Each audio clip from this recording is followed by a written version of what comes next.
Hey guys, welcome back. Tisha here, back for another review of Bridgerton season 1. This is episode 5. I'm going to be doing a lot of lines from this one as well because there are far too many juicy parts to this episode where it would not give it justice if I did not read the lines. So there may be some parts that I leave out. If there's something that I do leave out, feel free to leave it down below. I'm going to try to do another one of these this week just because the new season is going to be here before we know it. And I want to make sure that I'm at least out of this season. We begin the episode with Daphne rushing home to pretend that she was in bed all night, despite us seeing that she just in the last episode fell off a horse, risking her life at this duel that was happening between her brother Anthony and Simon. And that she basically kind of forced the Duke into marrying her. So she gets home, takes off all her clothes, puts on her nightgown, and then fakes like she was asleep so that when her maid Rose comes in and knocks on the door, she's like, oh, like we see her go downstairs where she tells her hungover mama that is trying to sit there and convince staff that she did not overindulge the night before, that she is engaged. Her mom says, okay, so you're to be a princess, because the last time that they spoke, remember, she let her know that her and Simon were a ruse. And she says, no, mama, it's to Simon. Her mom is excited and says she knew that there was something between the Duke and Daphne, that she did not see the ruse that they said that it was. Daphne is glad that her mom is happy because she tells her, I'm going to need a special license because I need to marry him. And based on the timeline, all this is happening in less than a week. Her mother is looking at her perplexed because she doesn't understand why she wants to rush this. And she begins to explain why. You all remember why, because her virtue is basically into question because she made out with Simon in the garden and Cressida saw something. Now, Daphne doesn't know how much she saw, but she knows that if anything is to be spread, it can cause an issue. Lady Bridgerton tells Daphne she doesn't need to go into detail because she's sure that when you're in love, that certain things happen, and they happen more frequently than even the gossiping town is willing to admit, which makes me wonder what exactly Lady Bridgerton was doing before she got married, because she even admits that her and Daphne's father had problems sometimes controlling their passions. She says, my darling girl, you are getting what you always wanted. You're marrying for love. Daphne, however, even though she's somewhat smiling, she seems unsure.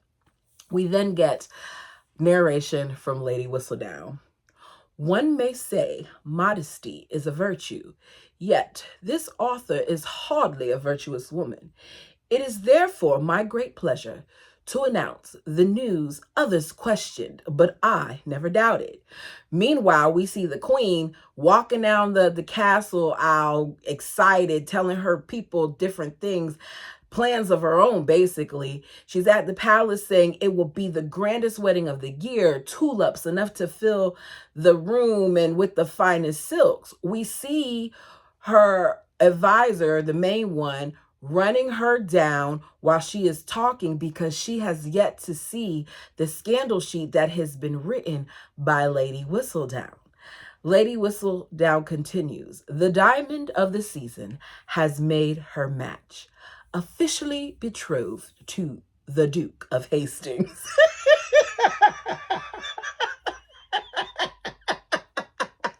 They are genius because as she is looking at the scandal sheet and she's reading the line where Lady Whistledown is narrating the Duke of Hastings, you can see the look on her face that the queen is upset, not just because Lady Whistledown knew before her, but because, remember, the prince is her nephew. She wanted her to choose the prince.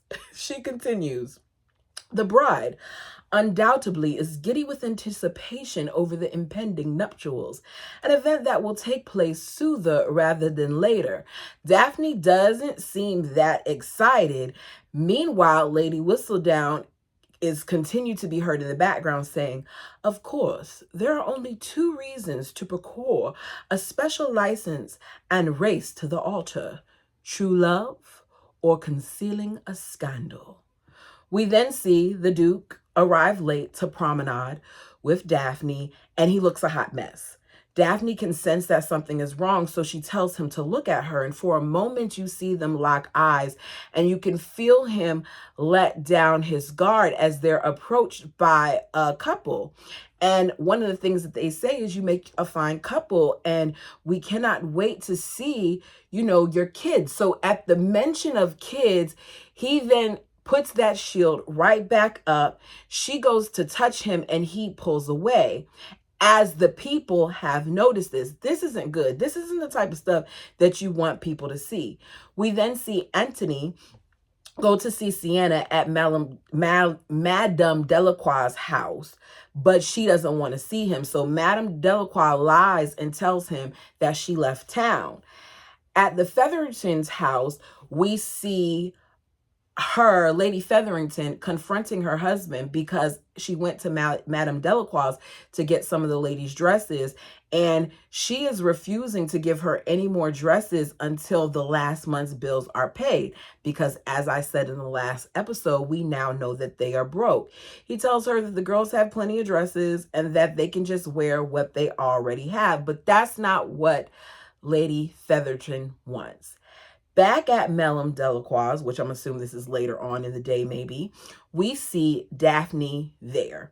And she is being fitted for a wedding dress along with night dresses, because she's going to need to have different nightgowns for her honeymoon to entice her husband, because she doesn't understand why. And they let her know, you're going to need it for your husband. You're going on your honeymoon, which goes to show you she still doesn't understand what's supposed to happen on her honeymoon once she's married. As she's being fitted, we see Cressida arrive, and she's there to let Daphne know what she's seen. So Daphne tells her mother that she's going to need to talk to Cressida off to the side to get some assistance with picking out fabric. Daphne, you hear her say, "What about this color? Trimmed with fur, perhaps?" Cressida says, "Fur at this time of year? Well, I suppose it depends on how much time you and the Duke spend outdoors, but you are fond of the midnight garden stroll, I believe." So she's letting her know, look, I know something. Daphne says, I don't know what you mean. Cressida says, I am almost certain. Oh, I don't know why my notes keep doing that. It just closed out. She says, I am almost certain I saw the two of you in the gardens at the Trowbridge ball. No chaperone in sight. Daphne says, how strange. I don't recall leaving the ballroom. Though I dare say it would have been difficult to see the gardens with any real clarity at night unless you were actually out in them yourself. Cressida says, my view of the garden was perfectly clear from the safety of the terrace, Daphne. You dallied with the prince purposely to rouse the Duke's jealousy, and then you lured him into the garden to trap him into marriage. I never would have imagined that a Bridgerton would ever come to no such shame. Daphne tells her, you should consider your words more carefully, Cressida. In a matter of days, I am to be a duchess, and you shall be just as you are now, unmarried and untitled. So you can either be a duchess friend or a duchess enemy. It's entirely up to you. I said, oh, Daphne. But Cressida says, first, let us see if you could actually manage to drag him down that aisle at all. I would imagine a man like the Duke does not take kindly to being forced into anything. So even though Daphne said some really good things and got some really good digs in there to Cressida, who's untitled, Cressida still has the upper hand here because she knows what happened. She's a witness, and if she does say anything, it will cause a scandal no matter what their standings are. We see Anthony and Simon meet up with the Archbishop to get the wedding license, but the Archbishop tells them it's been denied. They leave there. They are at the house because they're supposed to be having dinner. Lady Danbury arrives, and they tell Lady Danbury that, they look glim because it was denied. And she says it wasn't the Archbishop who did it. It was the Queen. The Archbishop probably is just listening to the orders of the Queen. She's probably upset about Daphne turning down the proposal of the prince, who is her nephew. So what you guys need to do is you need to make sure that you go before the Queen, let her know how you feel about each other, but don't beg or don't put it on fake. Don't fake it, because she will know, which lets you know that Lady Danbury knows a thing or two about the Queen, that she's come to this conclusion. In another scene, we see Benedict back at another art session at the house he was previously at, but this time it's a little different because there are more people there, including Madame Delacroix. He doesn't recognize her, but she recognizes him. They end up making out. They're kissing passionately, taking off different clothes. They go to a room where he sees the artist. I can't remember what his name is, if it's Greenwich. He sees the artist that is supposed to be help mentoring him and another guy, and they are in the room in the middle of a passionate moment. And Madame Delacroix tells him to come here. So he just lets that go and follows Madame Delacroix. And Madame Delacroix is kissing him. And then the next thing, there's another lady and they're all kissing. So basically, they have a whole full-on orgy there. All right. Which lets us know that's going to be something too, because he was kissing a man and because of this whole situation. We later see Simon. He's a hot mess. Will finds him kicked out of an establishment and says to him, will marrying this girl truly be so bad? I know you care for her. Simon says, feelings are irrelevant. Indeed, they're responsible for this mess. I let them get the better of me. Now she has to fight for a wedding she doesn't even want. You think someone wrote a love song about that? Hey, tell him to play that one about the trapped wife.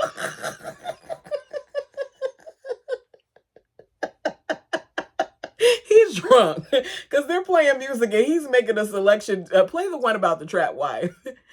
You hear Will say, all right, friend, it's time to get you out of here, which means Simon isn't necessarily drinking because he does not want this. He's drinking because he feels like she doesn't. And as a result, he feels bad about it. We later see the Queen being summoned by the king. She enters in a room and she says, my king. He's sitting down and he's eating. She joins him. They go through different memories. They have a nice little chat. And as they sit down and talk for a split second, you see a different side to the Queen. And then we hear him talk about a child that no longer exists. She tells him, that, Amelia, I think her name was, passed back in such and such. And he's like, what have you done to my child? And he gets upset and he breaks a plate and causes a whole scene, which allows us to see that the king has some form of mental ailment, which explains one of the reasons why every time you see her, she's asking if he's dead.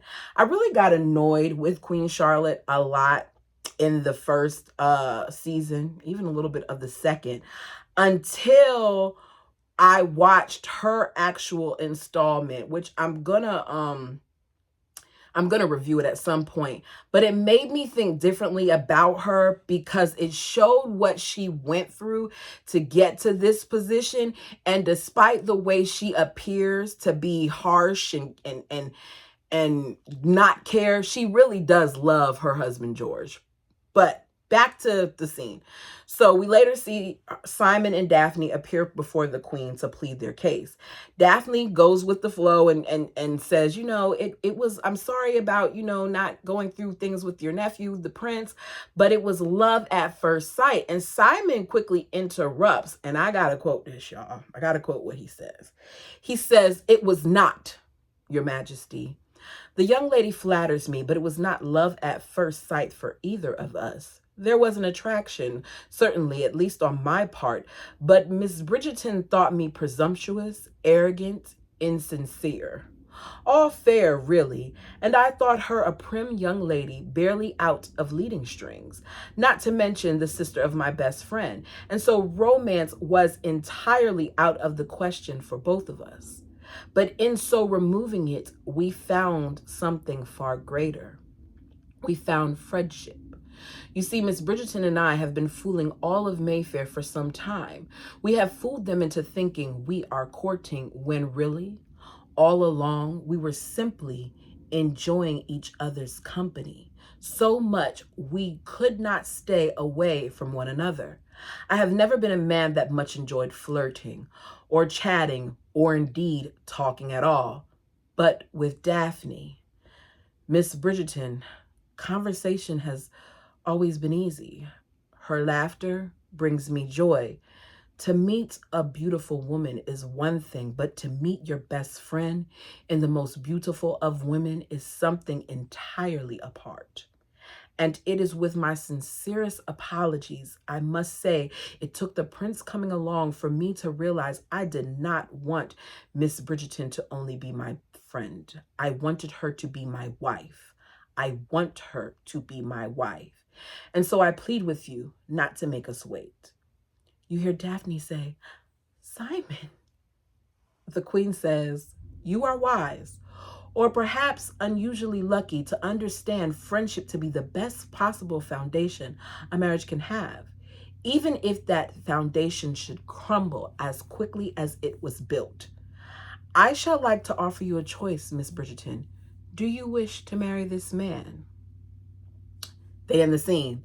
I think that the queen saw herself in them, especially with the way that Simon explained their situation, that she related to them, which is why she gave Daphne a choice. The next thing you know, we're at this wedding, and this wedding is not what we think a wedding would be, because despite all the fuss we saw that was going on at the Bridgerton's house, at this wedding, it is small, it is intimate. It is her mom and siblings, and Will and his wife. That's it. They get married, then there's the reception. Simon and Daphne barely speak because each of them think that they have trapped the other one into marriage and that they don't love each other. Like, oh, I love him, but he doesn't love me. Oh, I love her, but she doesn't love me. When we, the viewers, know that they care for each other. At the reception, Cressida tells Daphne that she owes her one. I gotta figure out what is going on with my Mac. Meanwhile, Marina is plotting on Colin. Marina tries to seduce Colin Bridgerton so that he'll propose and that he'll think that he's the father of the baby. We see him take her out in a room by themselves when they're not even supposed to be by themselves. Penelope is freaking out, saying he's too young and all these other things. He ends up proposing to her. She says she wants it to be quick, but he wants it to be long, a long engagement. He says, we'll reveal it to everybody on another day. I don't want to overshadow my sister's day. We then see the queen approaching Eloise to find out how her Lady Whistledown search is going, because I don't think I've mentioned it, but she wants Eloise to find out who Lady Whistledown is. So based on what's coming out and what she's seeing, Eloise at this point is saying that she feels like it may be a widow. We then see Benedict come into contact with the artist guy who's about to explain what happened yesterday. And he says there's no need. And then he introduces his wife. So he has been seen with a man, but he is married, which lets us know that that is not a love match. That match is for convenience for the both of them. He then realizes that the wife is the same lady that he was intimate with during the orgy. We then see Daphne go up the stairs. She's freaked out about her wedding night, and eventually she and her mother talk about sex, which Daphne still doesn't understand because of how badly her mother explains it. She can barely even make eye contact with her as she speaks of the marital act. She says that, the act can be performed to have children and all this other stuff, and she's talking in circles around and round and round. And basically, Daphne is just as confused as she was before. We see Daphne and Simon prepare to leave the reception together. At this point, the whole Bridgerton family is lined up as they say their goodbyes. When they get in, he lets her know the first stop is going to be an inn because we live very far and we shouldn't be traveling that late at night. Daphne hates the idea of this, and Simon is like, it's going to be okay. They get there, he requests separate rooms, and as the rooms close, she's furious and she's frustrated and she's pacing back and forth. I mean, the girl is pacing for a while and she's upset. So she opens up her door because it looks like she's about to go and confront Simon when Simon is already standing outside of the door, and he looks at her and says, "Should we go to dinner?" She storms off, pacing again, mad, because that's not what Daphne wants. Daphne doesn't want dinner. Daphne wants to see what this marital act is. She says, "I do not want any dinner.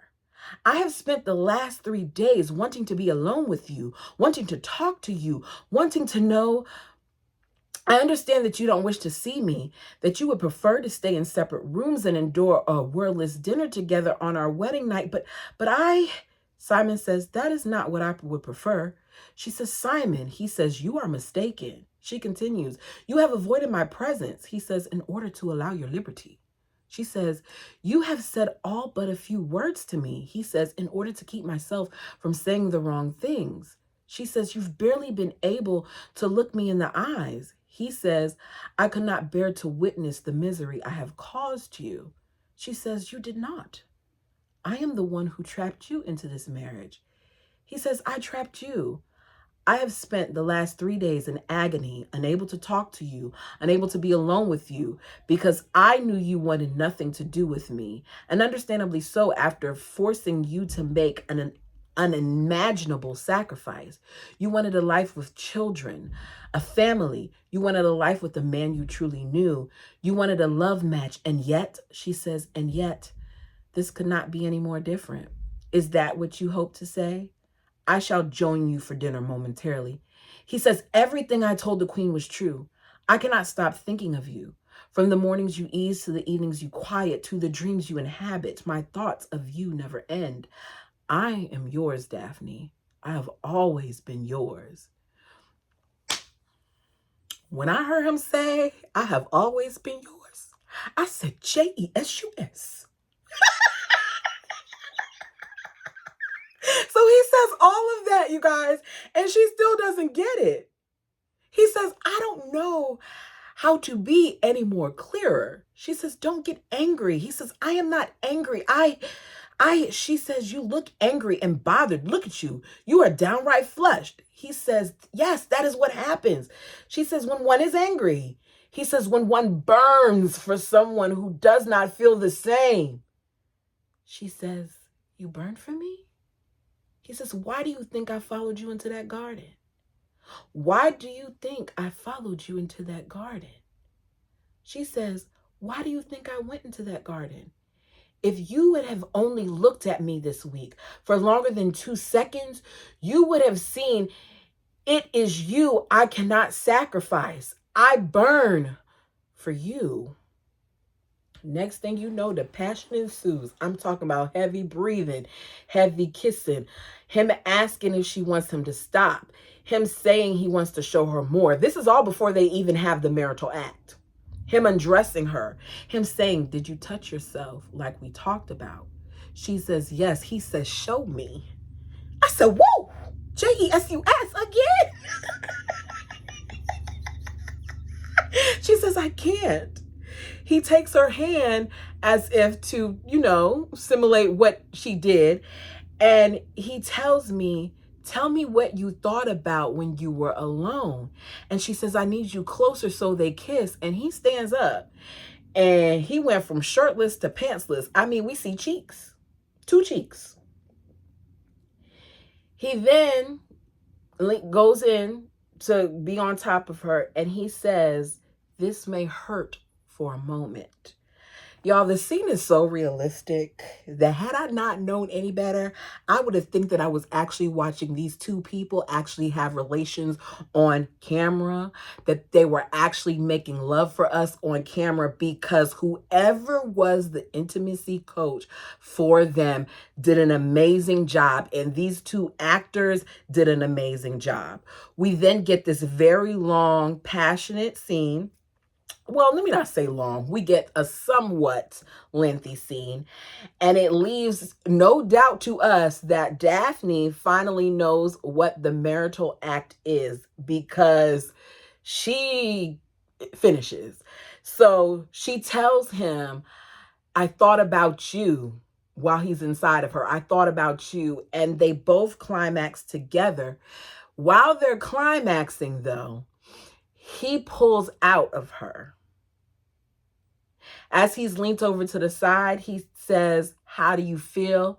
And she says, "Wonderful." But because she doesn't have a lot of knowledge, and because her mother hasn't told her things, she doesn't realize that Simon, in essence, pulling out has not allowed her to get the children that come from the marital act. And that is the end. This was good. I think that I like all of the series, right? I do so far. But I think my favorite one, without a doubt, is this one, is season 1, followed by Queen Charlotte. And I was surprised because I did not think that I would like Queen Charlotte, but I did. Season 2 was good too, but it was just a hard act to follow because these two characters really delivered for me. And I felt like we were really sitting there privy, even the way that they went back and forth, realizing that they truly did love one another. And this whole time, had they have had this discussion, they could have avoided a lot of the sorrows and the struggles that they were having internally. You all, let me know your favorite part of this episode down below. Please like the video if you have not done so already. And if you haven't done so, and you've been watching and you don't subscribe, go ahead and subscribe. I'm on the road to 2,000. Each view, each subscription, each share helps the channel. I thank you so much. Until next time.